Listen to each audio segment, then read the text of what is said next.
Today, no, really, this was literally yesterday. This car belongs to a viewer of the channel. With that said, if you have a car that you'd like reviewed, shoot me a comment in the comments section. I read and answer all comments posted, or go to the Facebook group if you want to talk one-on-one. Anyway, we're here to take a look at one of my all-time favorite cars, 1965 Buick Riviera GS. But before getting into all of it, I'm Jay. Welcome to What It's Like. Picture this, you just obtained a car you know nothing about. Perhaps it's a car off the beaten path. Maybe it's the type of vehicle that big channels don't cover. We feature the classics, vintage, some exotics, lots of orphan cars, and cars off the beaten path. We do unheard of comparisons, dive in with specs, period ads, and do a full tour of the dash, button switches, and knobs. If that sounds of interest to you, subscribe and hit the bell icon next to it to never miss a video. 1965 Buick model lineup. These aren't in any particular order. Electra 225, LeSabre, Skylark, Special, Sportwagon, Wildcat, and then there was the Riviera. The Riviera could be had as the Riviera Base or the Grand Sport, which our car is. Only one body style on offer was the two-door hardtop. Buick technically offered the Riviera from 1949, where it was part of the Roadmaster series line and didn't break off and become its own model until 1963, and did so with a bang. This is my favorite era of Riviera. Anyway, the Riviera was marketed as a personal luxury car and was offered as its own model from 1963 to 1999, with the exception of 1994. They didn't make a Riviera in 1994. In 8 generations, 1965 is considered first generation, which had a production run from 1963 to 1965, designed by Bill Mitchell. This might be my favorite Bill Mitchell era design of all time. What's yours in the comment section below? This design was originally intended for LaSalle. 1963, 1964, 1965. It's also worth mentioning this is GM's first personal luxury car. It was built to compete with the Ford Thunderbird, and some would argue the Studebaker GT Hawk.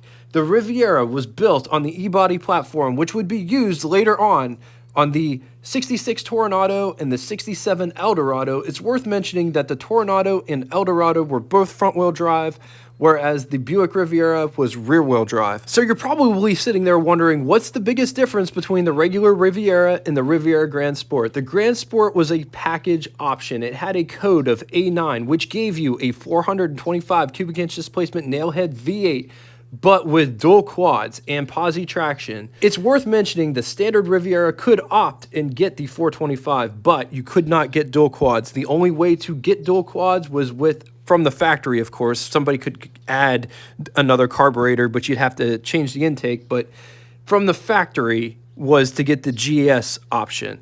So here's a little bit of an important side note passed off by the owner. This dual quad setup works in unison or in tandem. One would think that the back 4-barrel carburetor would be like a secondary setup, but it's not like that in this car. And if you set it up to be like that, it won't run right. He was telling me when he bought this car, it didn't run right. It only ran off of 4 cylinders because somebody set it up for primary and secondary, and it's not supposed to be set up like that. So just passing that information off to you, if you have this car and it's not running right, check that. Make sure that they're working in unison.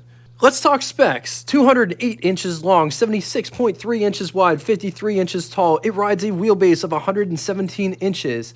It weighs 4,061 pounds. Price. The base price for a base Riviera was $4,316, which would be equivalent to you spending $40,832.37. But I saw figures go as high as $6,104, which would be equivalent to you spending $57,748.10. I couldn't find the price of the A9 GS option. There was conflicting information, and some sources said it was one price and other sources said it was another price, so I decided not to include it. But if you know the answer to that question, in the comment section below. Total 1965 Buick production was 600,145 units, and of that number, 34,586 Rivieras were made, and of that number, 3,354 Grand Sport Rivieras were made, so they were pretty rare. Moving on to engines, Buick Riviera GS only had one engine on offer, 425 cubic inch displacement, nailhead V8, 7 liters, makes 360 horsepower, 465 pound-feet of torque with a bore of 4.1 inches and a stroke of 4 inches. It is fed with two 4-barrel carburetors. When mated to the only transmission on offer, 3-speed, turbine 400 automatic, 0 to 60, 7.1 seconds. It does the quarter mile in 15.3 seconds. Theoretical top speed is 121 miles per hour. Average fuel economy is around 7.9 miles to the gallon. All right, let's talk styling. I absolutely love the styling of this car. So the headlights are actually located behind these and they open up clamshell style.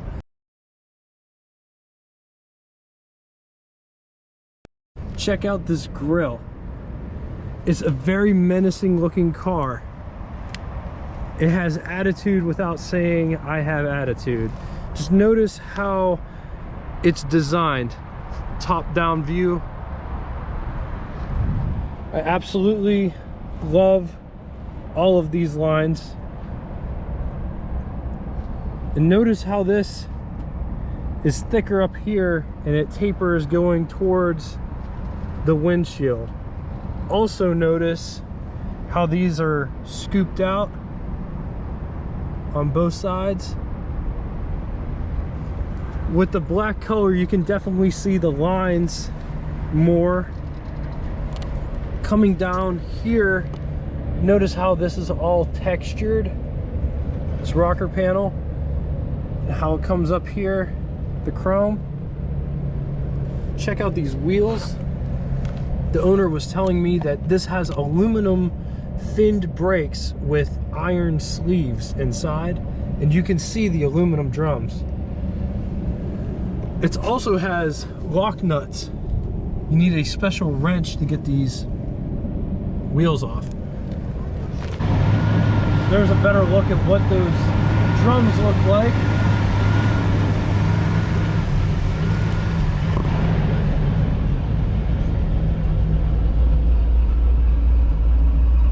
Just check out how these lines come back here. Also notice back here when you're at the back, you would think that the lights would be here. On the 64 and 63, I believe the lights are here, but the lights are down inside here, inside the bumper itself. Gives it a nice design.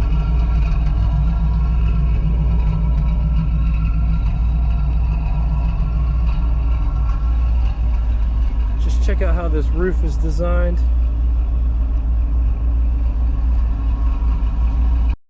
Right, getting inside. So this door, I know you can't feel it, but it's really heavy. They are. Coming down over here and talking about the door panel materials. This feels like a vinyl at the top. This is real wood paneling here. Notice this has two door handles on the same door. This door handle is, if you're in the back, you can get out, which is a really nice feature. This is the door handle for the driver to get out. This is the door handle to pull the door shut, armrest to put your arm on. These are the power seat controls. Push it up to go down, you push it down to go up. Back is back and front is forward. Over here, these are all the window controls. Driver's side, passenger side, driver's side, rear, passenger side, rear. Vent window. That's how the vent window works. It's got a nice toggle style, joystick style mirror. I'm not going to mess with it because it's not my car, and that's one of my biggest pet peeves is when people start messing with that stuff. Notice how this door is constructed. It is bolted to the door skin. I haven't seen any other cars like that. In the comments section below, if there are any other cars that you can think of that has the door skin that is bolted to the door itself. Coming down inside the pedal box down here, this is the emergency brake release. That is the high beam switch, brake pedal, gas pedal. This turns on. That's fans. That's the fans out in the grill. Okay. Yeah. This is for the electric fan. This is for the vent that's down here inside the footwell here. This resets the tripometer. Notice the design of the steering wheel column. Look at how jet aged that looks. On to the button switches and knobs, starting on the left-hand side and moving right. Headlights at the top with a panel vent just below that. Speedometer with odometer and tripometer inside of it. Clock with turn signals underneath it. Fuel gauge at the top. And notice the water temperature, amp gauge, and oil pressure are all idiot lights. Wipers, courtesy lights. There's a toggle switch in the center that was added after the fact, and that flips the headlights on. And notice the headlights are electric and not vacuum. Antenna, AM radio. Notice the heater and defroster have their own separate blower motor. They're two totally separate systems. Two totally different systems from the air conditioning unit. Tachometer, where the ashtray was. Drive select modes read park, reverse, neutral, drive, drive second, drive low. So that's what the door sounds like shutting the door. Here's what over the hood impression looks like. Here's what first person looks like. Here's how much space you have underneath the steering wheel. But if you don't have enough space, this has a tilt wheel. By simply pushing this, you can move the steering wheel to the desired position. This is what I look like behind the wheel of the 1965 Buick Riviera.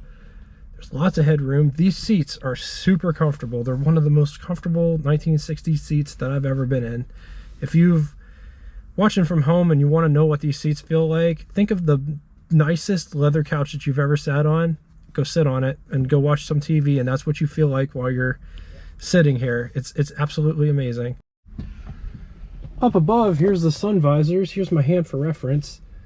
So got nice sun visors here. There is a courtesy mirror here with daytime nighttime feature, which is a switch here. Another sun visor over here. No courtesy mirrors on these sun visors. There is the ashtray is missing, but it has a place for it. Yeah, there's not. This is the center console region. You push up on that and it flips up like this. The owner put aftermarket gauges in there so he can tell what the temperature is and what the oil pressure is. I don't think my camera is going to fit in there, but I just wanted to show you what that's like.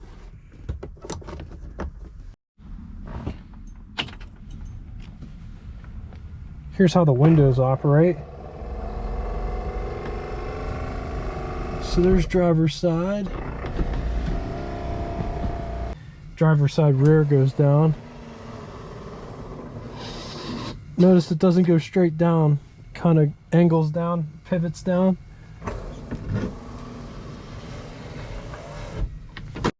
All right, getting into back. So I love seats like this. There's no lock. You just push it up like that. And notice the backs of these seats, they come up a little bit, and it's carpet on the backs of these seats. Notice how the seat pivots out of the way, so it gives you more space to get back there, which is also really nice.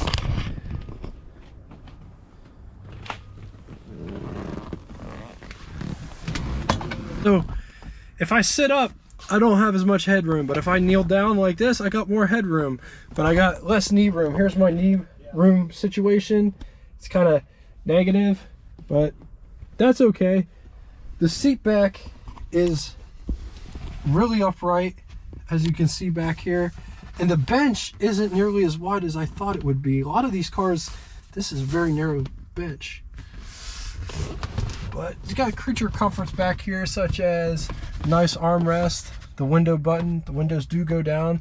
This is real wood too, which is carried over from the front. Also have nice lights back here.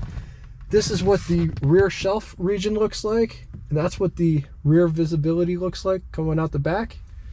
Here's what the back to front view looks like. Over here, same thing, armrest. That's what your arm would look like while rested on it back here. Nice light. So check this out. There is a center armrest back here, and it works different than you would think. It folds up like that, and that's how the armrest works back here. Notice all of this. It's all textured. Cool thing that the owner just told me is this is the only thing that says Buick, the Buick crest. There's somebody in the comment section that's always like, well, that doesn't say Lincoln on it. The Lincoln never made it. Well, if you take this crest off of here, then Buick didn't make it, right? It's made by Riviera or whoever GM makes it or something like that. So it flips up out of the way. Name on this car. Yeah, there's no Buick name on this car. There isn't.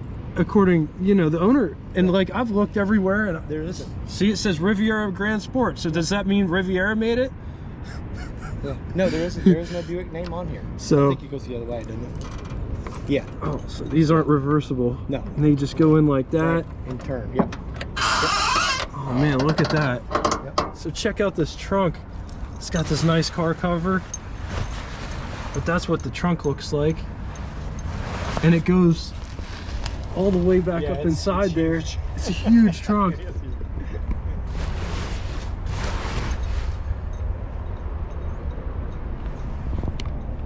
Here's what it sounds like closing. And the load floor isn't all that, it is a bit high, but that's the way they were. I think it's lower than the Pontiac was, though, I believe. Yeah. I think.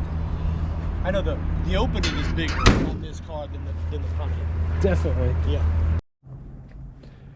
Coming up to the under the hood section, the hood popper is right here. You move it to the right and that pops it.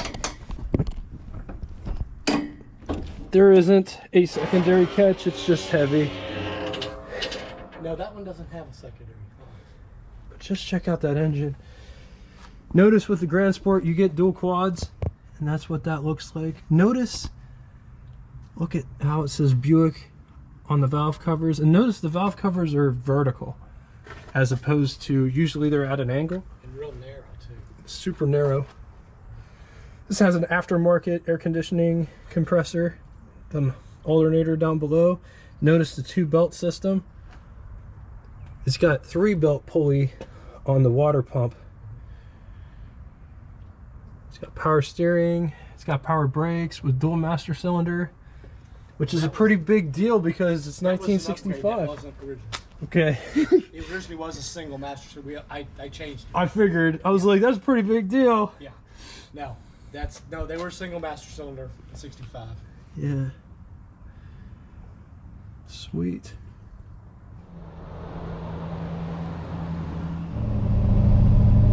I've not looked at a 63 or 64. I've not seen one of them in person.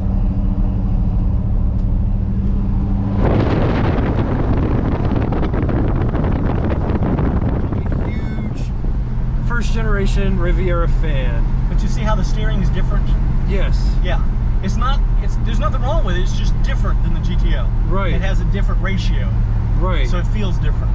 And it's a little more power steering than the Pontiac has. It's not bad, But though. it's not over boosted, no. But it's a little more power steering than the Pontiac has. And I switched the wheel. That's not an aftermarket. It had, somebody had changed, I didn't have the original stock steering wheel when I got the car. I don't know what it was. It was, I don't know. But I thought, well, some of the Riveras had wood steering wheels. So I figured, well, you know, that's appropriate.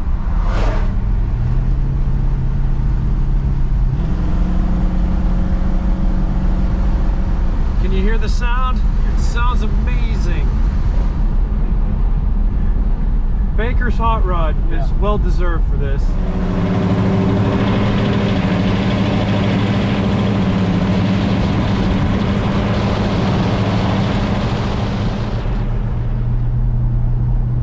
This thing runs and drives every bit as if I thought it would. This is like a dream come true bucket list thing for me.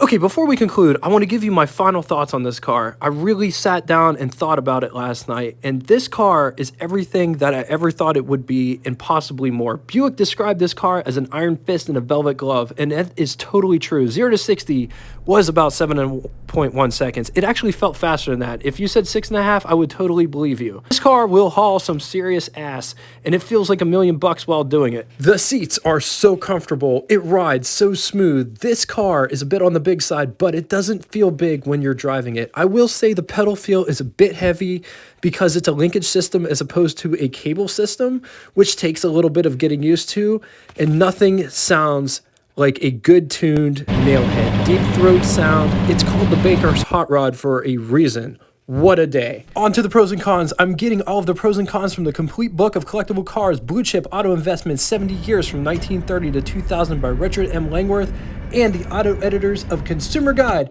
On the positive side, landmark design, one of the best of the mid-60s or 60s in general. Milestone car status, outstanding construction quality. Buckets and consoles appeal, performance against it, bulk and fuel consumption. All right, now it's time for Name That Tune. I'm looking for the first person to give me the correct name of the band as well as song title. First one to do both correctly will have their comment pinned to the top of the comment section. Thank you all so much for coming out and watching this. If you're watching this on Thanksgiving, happy Thanksgiving. And until next time, toodaloo!